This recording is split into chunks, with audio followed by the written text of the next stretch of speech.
Hey folks, welcome back. So, if you follow the community tab on YouTube or the social medias, whatnot for the farm, you already kind of have a general idea of what's been going on over the last week or two. So it started out about 2 weeks ago from when this video is going up.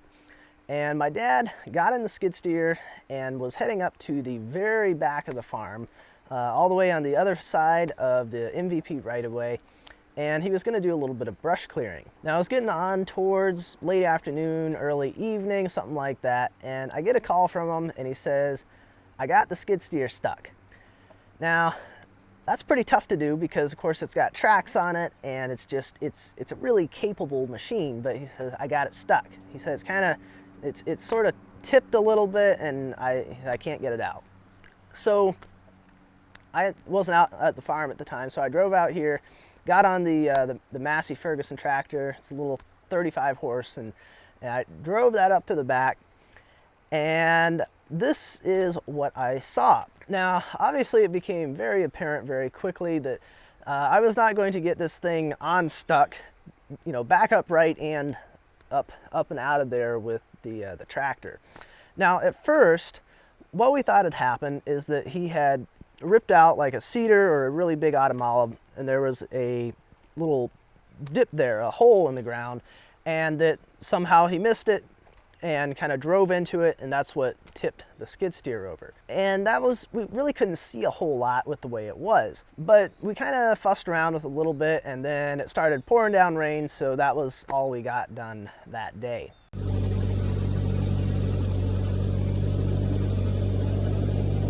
So we got out there, I think the next day, and we took some shovels and stuff like that, and we started digging around the skid steer to try and ramp the dirt down just a little bit to where it was, so that hopefully we'd be able to, once we got it upright, we'd be able to back it up and out of there. But once we started digging, we realized there's nothing underneath this dirt that we're moving out of the way. It goes down.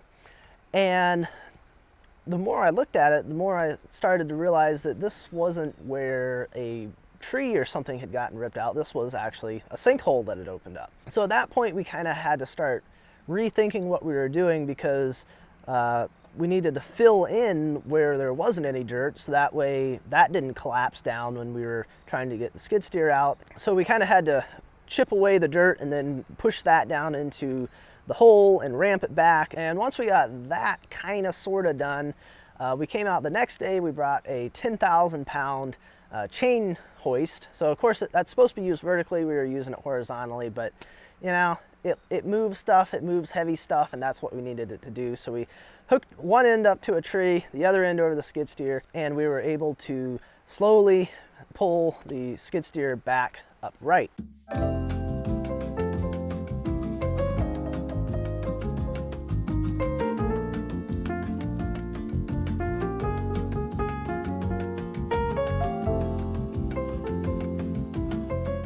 So we got that chained off, moved the hoist around, hooked it to a different tree so that way it was kind of directly behind the skid steer, and we were able to start pulling that back up the hill and away from the sinkhole area there.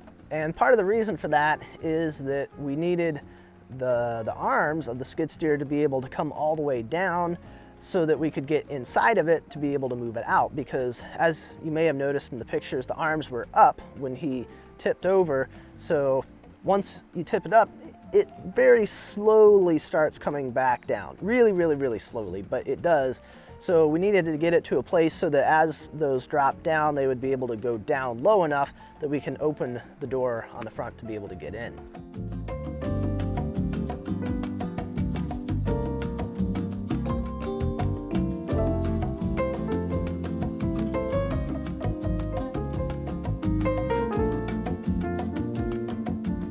Now, once we got it to this point, we also just needed to let it set for like 1, 2, 3, 4 days. That way, if the oil had kind of moved around to not where it was supposed to be, it would have time to drain back down into there, settle down into the pan, and kind of get everything where it's supposed to be, so that when we tried starting it, we wouldn't be running any of the cylinders or anything without oil in it. Now it also worked out that we got a bunch more rain over the next few days, so we weren't really able to get up there anyways, but since it had to sit there, it worked out just fine. So it took about another week or so after that point before it had dried up enough that we were able to get back up into there, and it wasn't a total muddy mess, so that it was sort of kind of safe-ish to be working around on this slope that it's on. And that's another thing, is that the pictures and video do not do justice to the steepness of the slope that it was on. It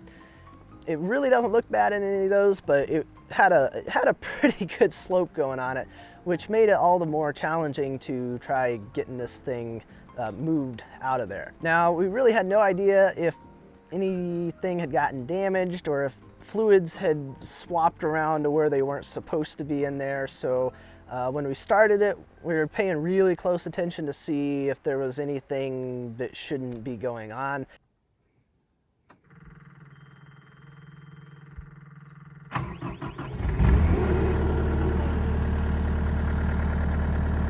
Fortunately, it ran just fine. There wasn't any smoke coming out. There wasn't anything looking weird in the exhaust. It was running real smooth, so we got kind of lucky on that. And of course, once it was running, we were able to just kind of continue backing it up the hill on its own power and moving on out of there.